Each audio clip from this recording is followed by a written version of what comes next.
Wonderful. Well, good afternoon, everyone, and thank you for joining us here today for Google Notebook LM Unleashed, where today you're going to become a notebook power user.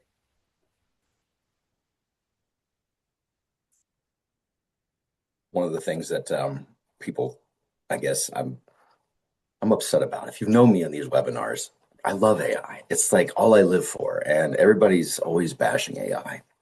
And so when it comes to Google Notebook, I love it because it's the one thing that is ubiquitously loved. Nobody has a bad word to say about Google Notebook. It's used by so many people. In fact, it's being used by more people now than Google's own flagship Gemini program is. And so, if people have negative connotations about AI, this is the one program that they absolutely love because it is really, really useful.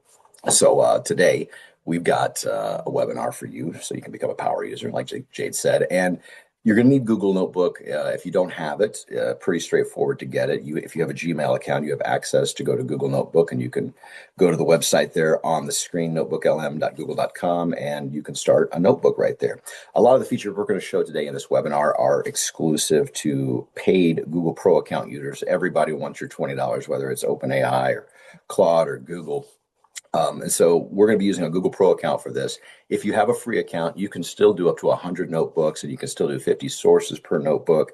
But being a Google Pro account means we have more availability, more access to the AI tools, and ability to customize a lot of things as well. So we'll be showing a lot of those features here today and how they integrate in the Google ecosystem. So if you don't have Notebook, there's an easy way to get it right there, but we certainly hope you guys are using Notebook. Real quick in the chat, if you guys are around there and everybody's alive, love to get your feedback and see what you guys are doing. Is anybody using Google Notebook? If you guys have used Google Notebook before, give me like a thumbs up, maybe in the chat right there, or type it into the chat. What are you guys using Google Notebook for? I think that's kind of one of the cool things we always like to do, because I use it for a variety of things, from graphic design to organizing my thoughts, the 50,000 web tabs out there. But I see Ben uses it, obviously. So yeah, give us a little thumbs up there in the chat if you are familiar with Google Notebook. And if this is something that's really new to you, you're going to learn a lot today, I promise you, when it comes to utilizing what is easily the most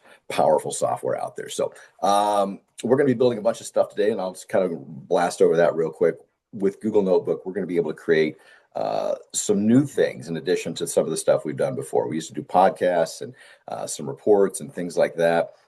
We've also been able to generate things like flashcards and study guides. Well, now with some big upgrades, there are things like infographics and full detailed slide decks, and being able to use not just your own sources, but other sources as well. So that's kind of the cool thing, is there's a lot of new upgrades, and we're going to show you how to use all of those today. And so, of course, if you know me, my name is Mark. Mark Keady here with WSI and our corporate support office. I work with AI integration and creative content here in our marketing department. And I'm excited because I know if you've been here, we've done a lot of these webinars over the years, or at least over the last year and a half or so. But today is my first day to have a co-host, so I'm really excited to have Jade along. Hello, Jade. Absolutely. Thank you, Mark. I'm Jade Johnson. I'm our senior risk manager here at WSI for the past 15 years. Excited to be here with Mark. What you'll learn as we start going through this presentation is that Mark is our guru. He's our wizard. He's everything AI over there. And I come from a place of utilizing AI, getting into the prompt writing and so on. But when I discovered Notebook, it really changed how I operated. One of my responsibilities here at WSI is to manage our workers' compensation claims. And by utilizing Notebook, I have taken a lot of heavy administrative tasks, utilized a notebook, and I'm able to put out reports and generate, different kind of graphs and so on that would have normally taken me a lot of time. So I'm here to show you that someone like myself, without this heavy technical background, really embraces Notebook. And that's what's great about Notebook. It's really easy to use. And Jade was one of the first people that we found like a real world situation to use Notebook. And more than a year ago, when she was just trying to find a way to keep different pieces of different ongoing cases in an organized fashion. And so that kind of leads me to the first question, Jade. You're dealing with a lot of documents that are some related to medical, obviously, legal, employment. There's a lot of confidential information that you handle. Is it risky to put that into something like Google Notebook? Yeah, great question, Mark. And when I first dove into this, that's definitely something that came up right away is, security of this information. So one thing that I'll tell you about Notebook versus Chat GPT. Chat is a learning tool, right? So it's learning all of those different things that you're putting into it. Notebook LM is only operating off of the sources that you provide in that particular notebook. So right there, you already have, a level of security within the system. Now, I will also say though, here at WSI, we pay for that highest level of security for people like myself who operate with that very sensitive information. So, we're just kind of triple checking and making sure that we're covered.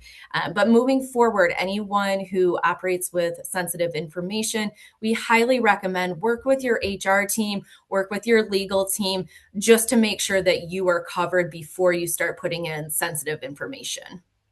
That's a great point. And the fact that, I love the fact that with Google Notebook, we have pro accounts here at WSI, and there's an added layer of security to that over the free accounts. But Google doesn't use the chats and all the information to train their own models. Some LLMs do, and you can opt out of that with those as well. But this is strictly, contained within, like Jade said. But as we go along here, you have your own sources. And I think that's really important for people to understand that the quality of the sources you put in are help really create the quality of the output you're going to get out of the notebook as well. So that's one of the things we're going to talk about today. I think we talked about this. We got a few people who's using Notebook already. And if you have any of the cool cases that you've shown using Notebook, or maybe something cool you've put together, let us know maybe a project that you've used it for as well. So, like most of our webinars, we love to have a scenario. This is going to be a working experiment here over the next 53 minutes or so as we take you through a project from start to finish. And today we'll use Notebook for all of this. Our company is expanding, and we have a wonderful furniture company, Jade and I. It is called J&M Furnishings, and today we're going to use Notebook and its newest tools to reach a very sound decision of which market we should expand our furniture operation. And we've got a few deliverables to take out of this as well.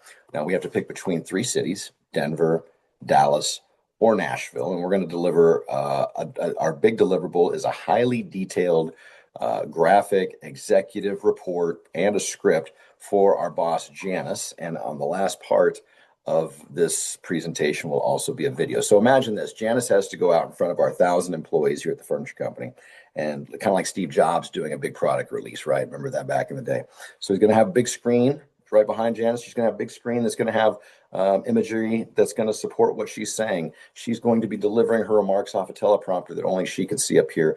But we've also got to brief her on why we've come to a decision on whether it should be Denver, Dallas, or Nashville. So we've got a few deliverables there. And on that last part of the presentation, she's going to put a reveal video up on the screen to tell our 1,000 employees where we will be expanding our operation. So by using Google Notebook today, we're going to be building all sorts of things. Like I said, that slideshow, the report itself, infographics, data tables, and even a video at the end. So we're going to get started with that. And I think this is a good spot because this is where Jade is. She doesn't give herself enough credit for it, but she understands the technical interface because it's really easy to use with Notebook. So Jade, why don't we walk through how sources work and how to put one in? Yeah, absolutely. Well, thanks for that vote of confidence there, Mark. Yeah, so it really is easy to use. And you'll hear us repeat over and over again that Notebook is operating off of the sources you put in. So when we talk about sources, we are talking about putting in documents, whether it's PDFs, it's MP3s. You can put in maybe even a YouTube video of information that you want. So to get started on your first Notebook LM, if you end up like me, you're going to end up with a lot of different notebooks. So when creating your first notebook, we need to, on the right-hand side, where that white box there says create new. So we're going to go ahead and select that.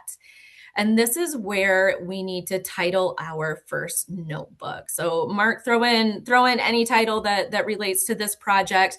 But keep in mind this is how you will find this project, whether it's, it might be way down a list someday. So always title your notebooks and your sources so that you can remember which item that you're working for. So we have our title in here. We have webinar, JM Furniture Expansion Report Structure. So here's the outline of what notebook looks like every time you come in. On the left-hand side is where we're going to keep our sources. So again, our documents, anything that we want notebook to have on the subject that we're working on. So Mark, let's go ahead and add our first source in.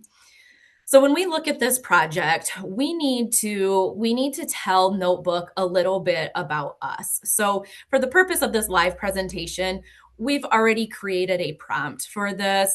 It's an all about me. So this document talks all about J&M Furniture, our mission, our history, our goals, etc. You can see on the screen here, it's pretty lengthy. And don't let this intimidate you, though. I will tell you that when I first started with AI, the prompting can be very cumbersome, if you will. It comes with time. So this is trial and error. So continue to add to it, so that the LM has more information about your company so that your outputs will be stronger. So we got our about us there. We can add everything from PDFs, MP3s, JPEGs, PNGs, a lot of different types of media files. You can put in YouTube links, you can put in website links, you can come directly off your Google Drive. You can copy and paste text in. There's a way to do that as well. Before I know what else we can put in here real quick.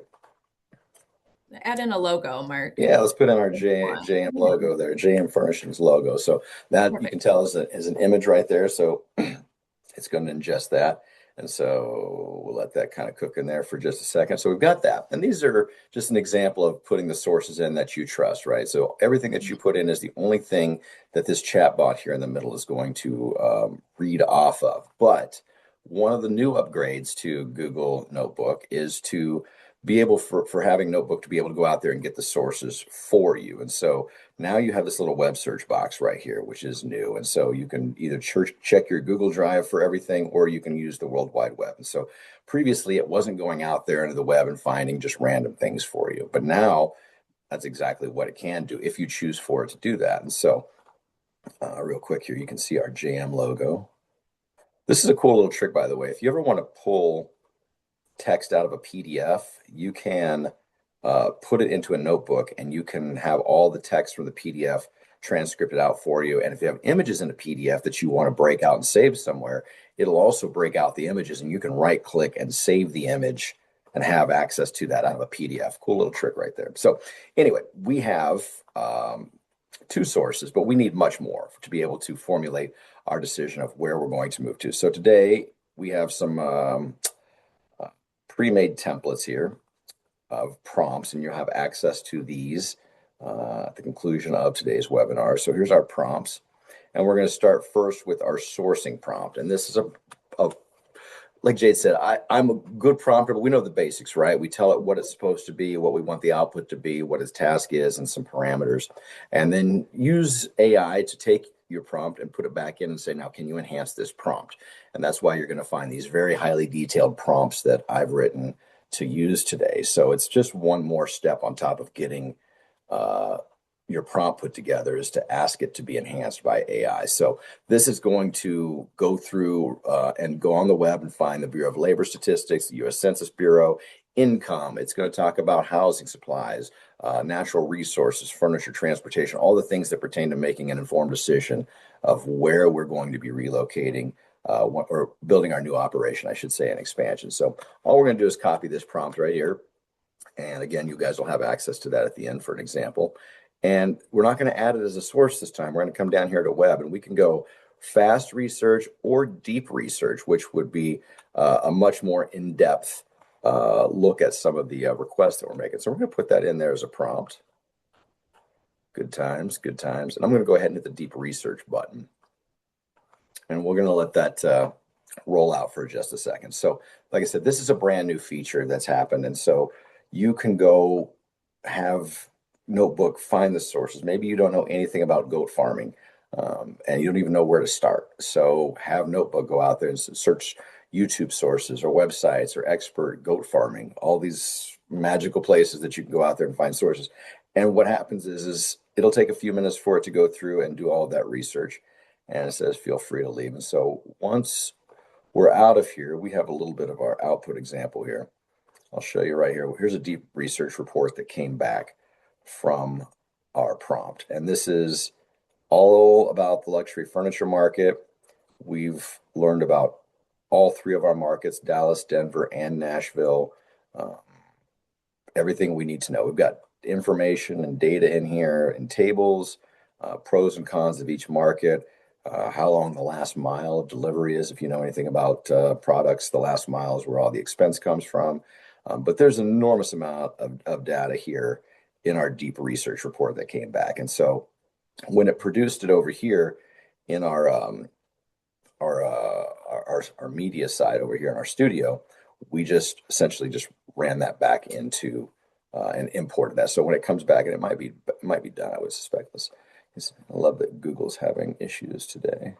So when it comes back here and it finishes all of its research, it'll ask you, do you want to import these sources and import the report? And that's what we did here in our output example. We imported the research right here, and all of these 34 sources, in addition to our logo and our About Us page, made it into our Google Notebook. Which leads us to a very important part, because anytime we create anything from now on, whatever's checked over here on the left side is going to be what it references in order to create its generative response. And so it's important that we only check the sources we really want it to analyze when we're asking it questions or when we're building studio material over here. And so for this reason alone, we're going to try to make sure we always just keep our deep research file checked. And one of the clunky things is every time you do something like create something or add a new source, you will have everything rechecked again. So it's important to do this, and I'll tell you why. Because if you have 34 or 35 sources and you come over here and you want to make a video or you want to make a slide deck, it will overload the AI with too much data and too much information, and it will crash your notebook. And so it's really important to keep it to a couple of sources when you're producing your report. So we've got a bunch of raw information here, and it's a start. But we need to kind of analyze that information, I would think. And so we've talked a little bit about sourcing now and how you can get that information in there, right? Whether you do it yourself or whether you have the notebook do it for you. So where do we start with all this, Jade? Yeah, let's take a look at mind maps here as the first tool. So a mind map, think of it as an intertwined web of all the information that we're telling it. So, for this project, you can see a lot of the research was done for us with that deep research tool. So we see there's a lot of information there. So yes, we could absolutely sit and read through it, or we could utilize a mind map and kind of familiarize ourselves at that point with the information. So over on the right-hand side under the studio, you'll see all the different tools that we can utilize. Mind map, which is on the far right there, is the only tool that doesn't have that arrow to the side of it. And what the arrow means is basically that it's a tool that you can go in and you can customize further with prompts or different settings. Mind map is what it is for the most part. We don't need to make any customizations to that. So if we select mind map, then it just go ahead and it takes a few minutes, a few seconds, depending on the information, and create something that looks like this that Mark is sharing with you here. And if you are to click on any of the items here, it just keeps expanding out, like we talked about it being a web. So this is a great tool to use with all of that written information to learn further yourself. And every time you click on one of these final nodes here, it's going to ask that question into the chat bot here. So if we wanted to learn more about maybe labor risks of of the Dallas market, which is 2.8% unemployment, or excuse me, of Nashville's unemployment at a low 2.8%, which would be certainly hard to find workers. We need to push those buttons. And when we do, all of this comes into a chat. So you can see these are automatically entered as a question. And our chat is back here returning the information strictly based on the deep research report.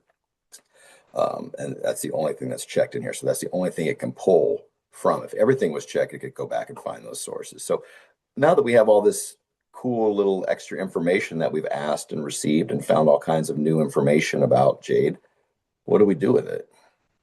Yeah, so we want to make sure that we can save this as a source. But the first thing that we want to do is we want to save the information. See where Mark's scrolling right there in the center. Save to note. That is the first item we want to select. And on the right-hand side, if you kind of watched it at the same time, it became a note over on the side. Once it's a note, then we can convert it to a source from the drop down. So again, that source has been selected, and on your left-hand side, we now have an option to utilize that as a source whenever we want to ask it questions, so to speak.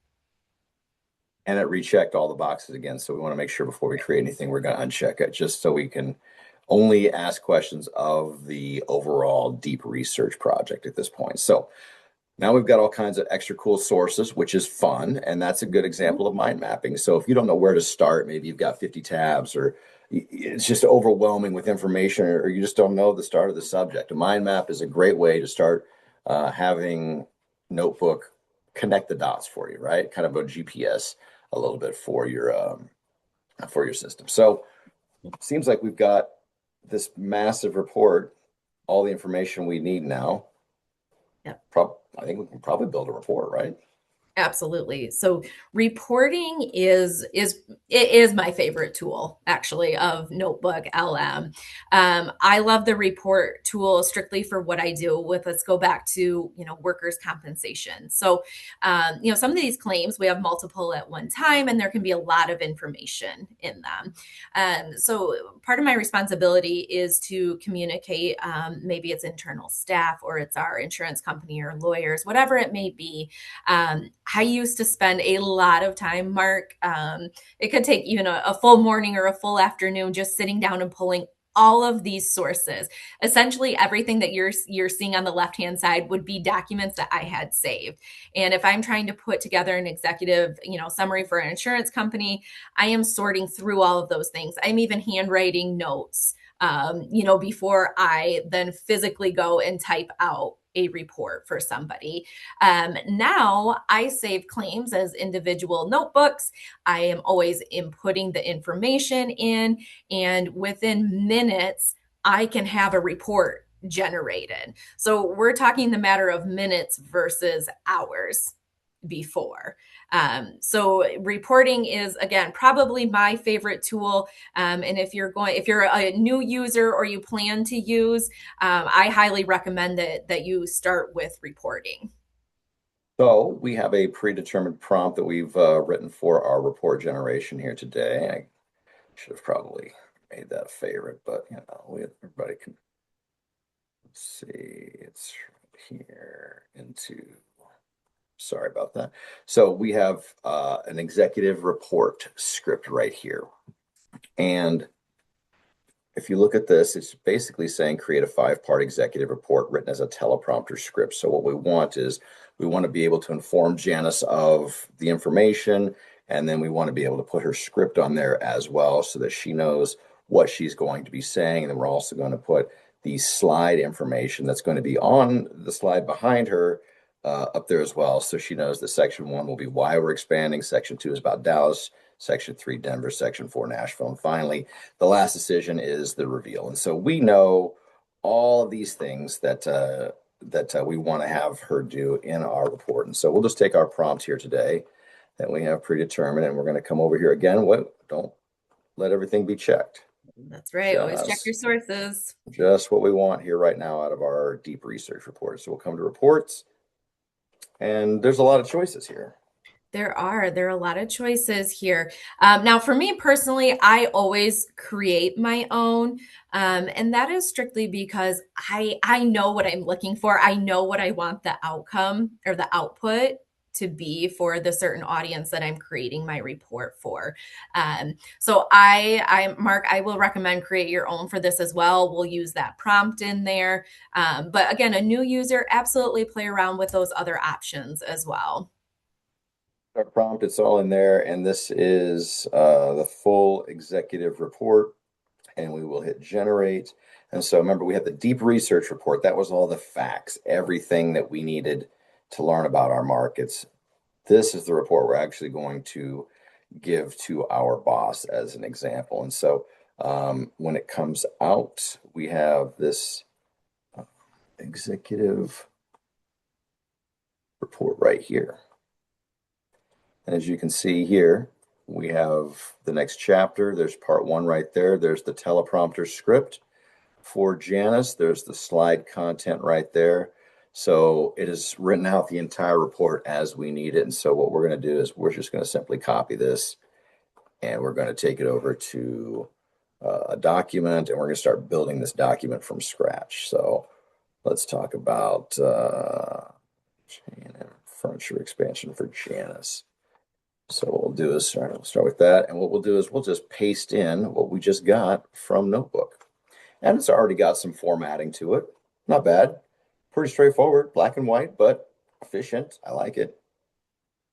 But I think we can do a little bit more. So I think that's where we are going to really kick in some of Google Notebook's newest features here. So we've got a cool executive report. This may be something you've seen before, and that's now in our sources, or excuse me, in our output over here. But now what I'm looking forward to showing you is all the artistic tools, because maybe you're not a graphic artist. Maybe it's just something that's beyond your scope, or you're tired of waiting for another department to do it.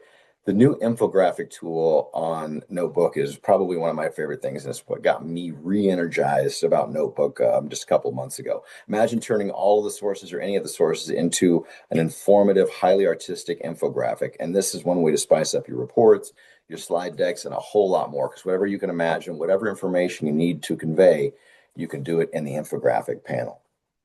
Part sample video is not planned. I apologize for that. But the big thing is to make sure that you can select it as a portrait, as a landscape, or as a square.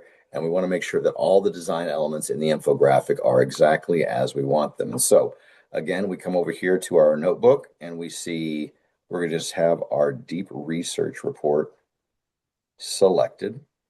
And over here on the right, we're looking for, am I missing it there? Sorry, I don't see it there. There it is. Infographic. That's the last one. We have a lot of different choices here. We can go landscape, portrait, square. We can certainly use any of the prefabricated artistic designs, such as anime or clay or scientific or sketch or auto select. We can go concise, detailed, standard. I always like to try to go concise. And we do have a very detailed prompt here for our infographic, because we're going to do it one at a time. We want to build one infographic for Denver, one for Dallas, and we want to build one for Nashville. So when we paste it in here, you can read this.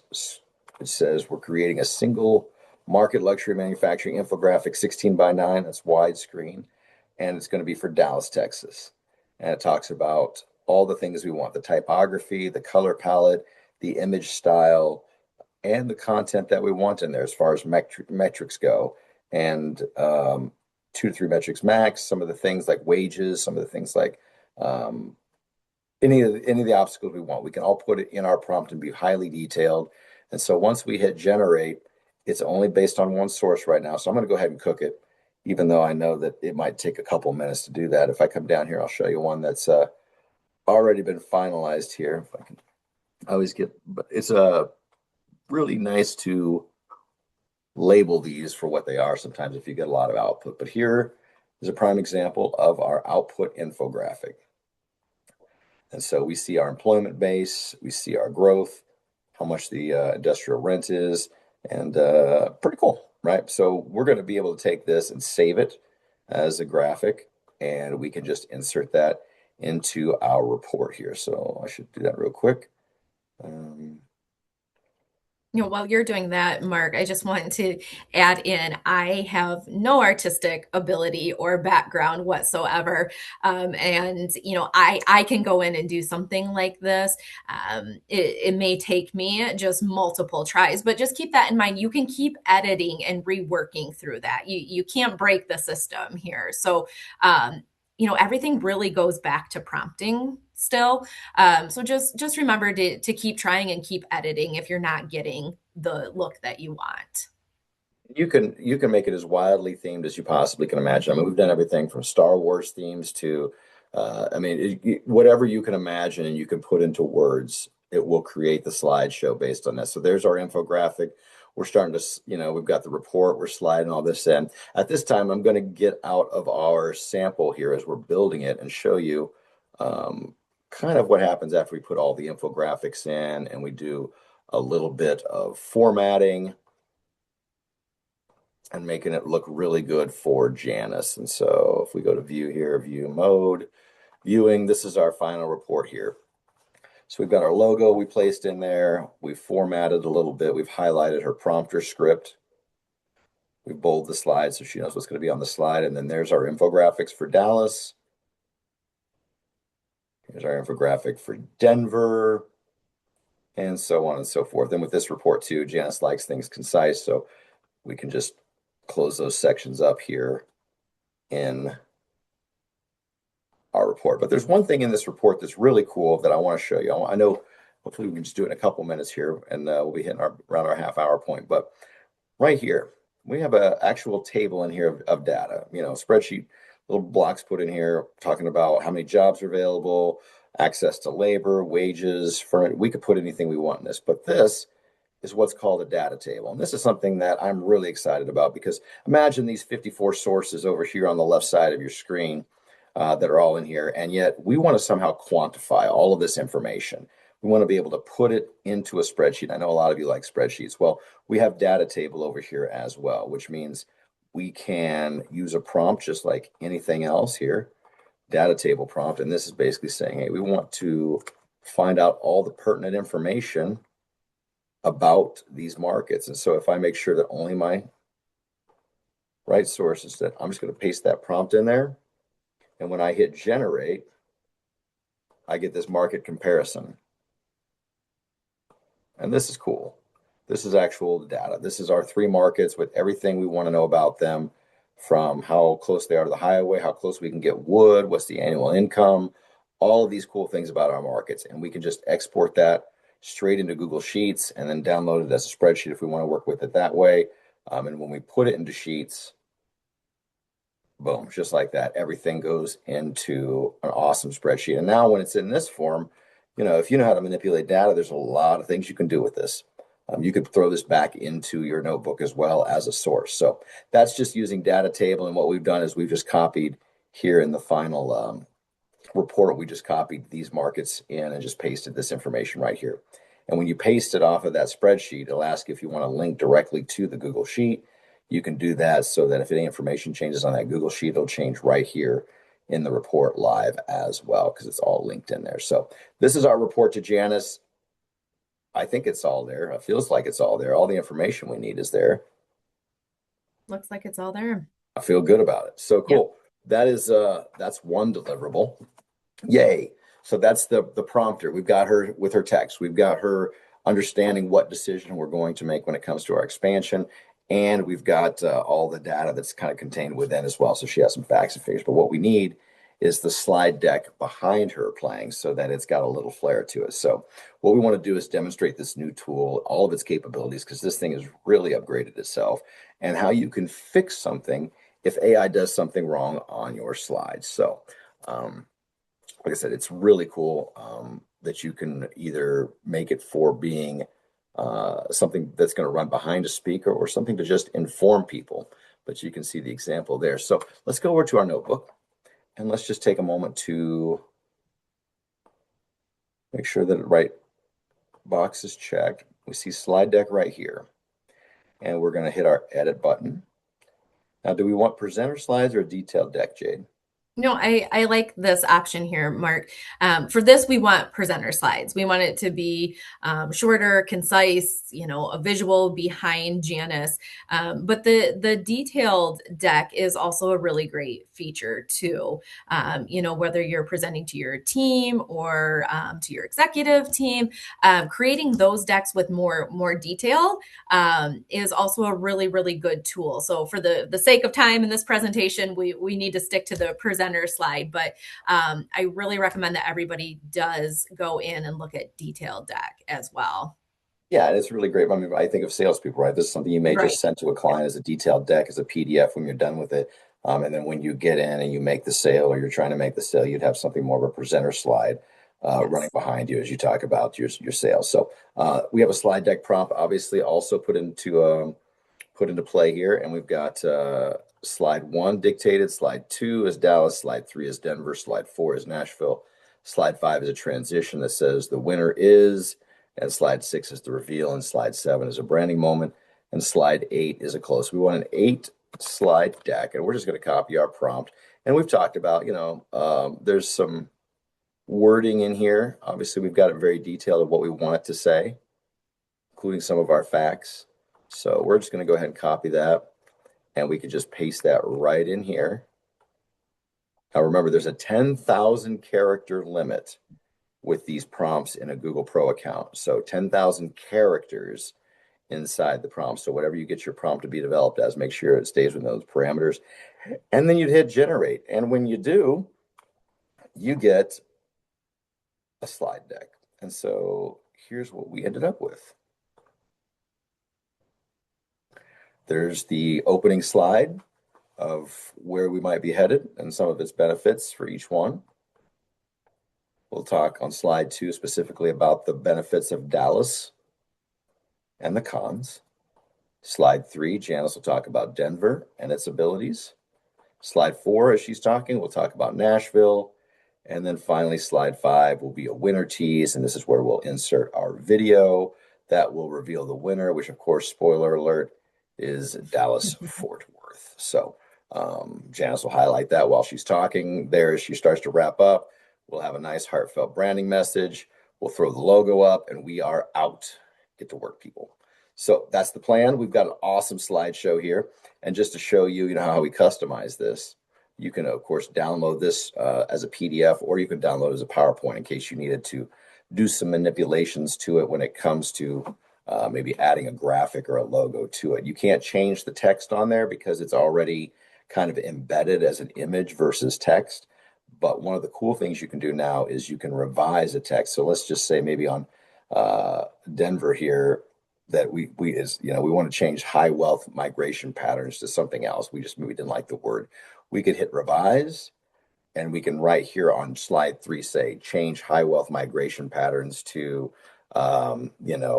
qualified buyer highly qualified buyer market. And then we would hit generate, and it will take some time, but it will regenerate the entire slide deck with the corrected slides, so you can fix those slides. So here's another example too. This one is what's the one we just saw? I asked it for a template. I said, just give me a template if I wanted to build my own slideshow.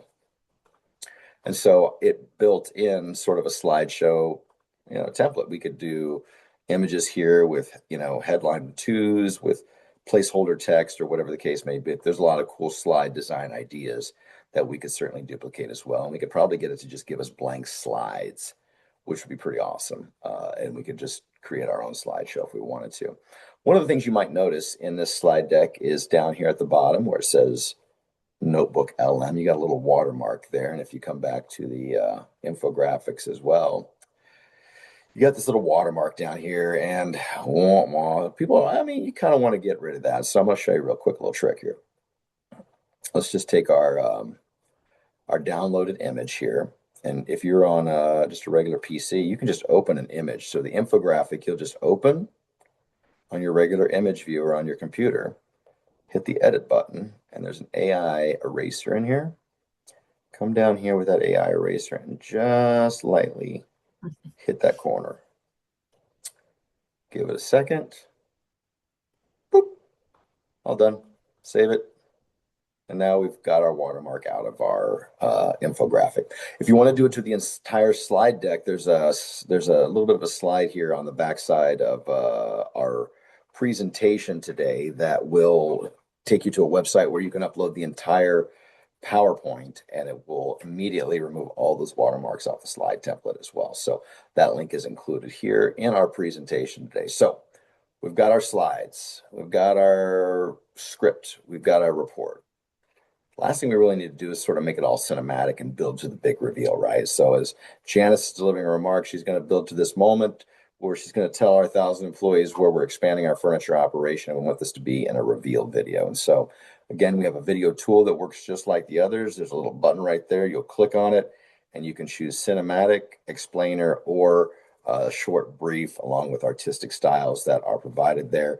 The cinematic is new. In fact, some people may not have complete access to it, but that's awesome where you can direct it scene by scene. Now, for this exercise, to be honest with you, the best thing for us to do for a short reveal like this is not to use Notebook, is to just use regular Google Veo, a video generator, to put that together, because this is going to create it's an overview, right? So whatever source we have selected is what it wants to build its video off of, and it may get really in depth on some things. And so we do have a prompt here for our video reveal, and we've tried as hard as we can here in Notebook to keep it to 10 to 15 seconds, revealing Dallas as our big winner. And we're going to hit brief, and we're just going to have all of our design information in there, and it's all there.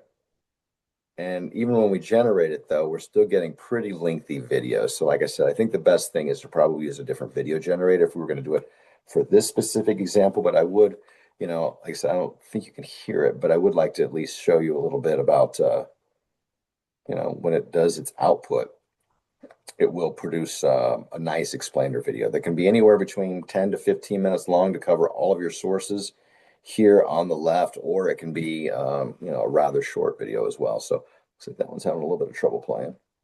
Let's see, here's our reveal video. Maybe we can get this one to play. You can see Google Notebook's having a little bit of experiencing issues today. So thanks for that timing today, Google. Appreciate that. But here's our video, and we can certainly download that video as an MPEG-4 as well and just insert it into our drive and then put it into the slideshow. So, but we do have those reveal videos here. So all of our media has pretty much come back now, I think, the way we want it. We have our executive report. We saw that. We saw a data table with market comparisons. We saw an infographic. There it is. Yeah, definitely having some load times today. And we've seen even a slide deck for our strategic expansion. All of this produced from our sources that we put in for Google Notebook today. And then we have an explainer video here at the end as well that is just being grumpy, which is fine. I'll let it be grumpy today. And of course, like I said, we would download that, insert it in the slideshow, run the slideshow, and Janice is 100% rock and roll, ready to go. I think that's everything we need. Am I right?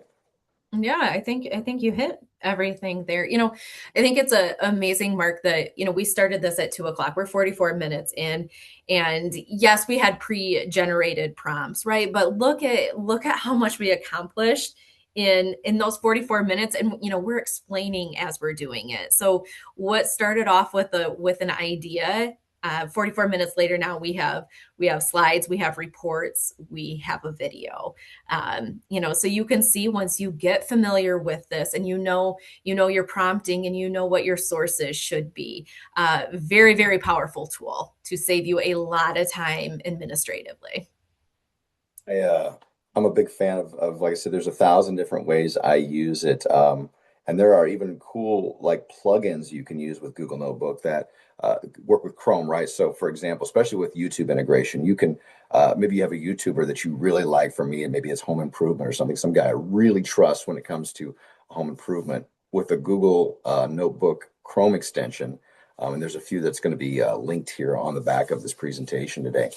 You can go there and you could just go to their YouTube page, go to their channel, and it'll have a little notebook icon. You can hit that and put all of their videos into one notebook. And now all of a sudden, this person's entire wealth of knowledge from YouTube is inside your notebook, and you can ask questions, interact with it. I said I do that a lot with just understanding a YouTube video or big documents, and having these infographics now are really just one of the most fun ways that I interact with Google Notebook on a regular basis. Like I said, I feel like let's see if I show some like for example here. And I was talking about themes. You can theme. I'll just show while we have a couple minutes. Show some of these other notebooks. You can theme however you like. If you look at this, this is a strategic business analysis. If we were doing something maybe for Harbor Freight tools for paddock coverage, right? Maybe we were trying to sell them F1 paddock coverage, and it's more and more race driven. We've got the clean lines on there. So, being able to communicate your intent from a design standpoint is really important. If you don't know how to do that, I always say, please go to Notebook or any LLM and just say, how do I do this, or what kind of things do I need to ask in order to have the right questions? And I think that's a big thing, is just trying to figure out if you don't know what to ask, let that LLM, the Google Notebook, help you along the way. So again, let's take a look real quick. I just want to finish up here. I'm bouncing all over, just trying to clean up the place. So I just want to look at our final report real quick. Sure. Well, Mark's pulling up that final report real quick. If there are any questions that you have, if you would like us to go over something again that maybe didn't make sense, or maybe you have a specific question, feel free to drop it over there in the webinar chat, and we'd be happy to discuss. So there's a question. Let's see. Is there any way to customize the entire notebook itself to get responses sound more like them? That's a good question. So we talked about all these private settings, right? Every time we made a piece of media, there was a way to customize that, to give it some input to that. And you can do that to the whole notebook as well. It's a great question. So here in the chat, you've got a filter where you can define, what does the notebook do? Is it a learning guide? Do you want to customize it? Do you want responses to come back longer or shorter? And so here in this custom configuration right here, this is where maybe we wanted to write in the voice of, Mark Twain. I don't know, pick your favorite author. Maybe you want it to sound, really bombastic or have a certain lean to it. All of that would be all right here in the custom configuration. In fact, if we come down here, behavior, I've got a little predetermined prompt right here. It says, act as a disciplined research analyst and brand strategist for J&M Luxury Home Furnishings. And, all output should be organized around these lenses. And so it's a very short prompt, but it does talk about some things to avoid. But it just shows you that we can customize this particular notebook in a particular response. And we can have long, short responses. We'll just keep it at default, but we'll save that right there. And there you go. So now we have programmed our notebook. So if there's ways you want it to respond, or you can give it samples to write in your voice, that's always a really great thing too. So ways to customize that. This little hamburger button here will blow out your chat history and keep it clean in the middle there if that's what you'd like. So all that stuff that we had originally talked about when we were using the mind map would be gone had we not converted it to source, or converted it to a note and then put it over here in the source. All that would be gone. So but that's a good way to save that stuff and to keep your chat window pretty handy. So that's a great question. Thanks for that. Yeah, important to, when you build a notebook, it's really good to go ahead and drop that in there and say, this is how we want the notebook to behave. So like I said, we can remove the watermarks. Just use your regular computer image tool for the infographics, but for the slide decks, there's a link right here as well. And if you want to go further, there's that link right there to those Chrome extensions for Notebook that will superpower and also help you organize even more, because it is a clunky interface, right? It's hard to, you can't organize your notebooks necessarily other than alphabetically or by date now, but it will, some of those links in there will give you superpower in organizing your notebooks. And so we've kind of done it all. We've delivered our report. Janice successfully told the team that we're moving to Dallas. Half of them were not pleased, but it's okay. Dallas is not bad. It's just a little spread out. That's all. But for everybody else, hopefully you guys learned a few things. Any more questions or anything? We have just a couple minutes, but if not, we'll certainly mosey on. But get into Google Notebook. Use it for, the imagination is unparalleled, and especially when it comes to data tables.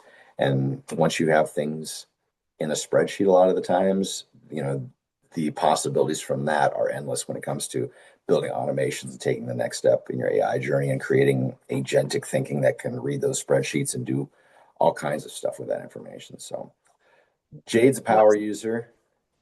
I am a power user now, but I will say though, please remember to start small. I don't recommend going right into notebook and think that, right away you want to create a presentation, that we just walked you through. That was a lot of information, a lot of different tools to use. When I was learning it, I even tried it, like in my personal life and passions that I have, and played around with the different sources and things, that way too, so that I could apply it to the Yeah. professional world. So And take your time.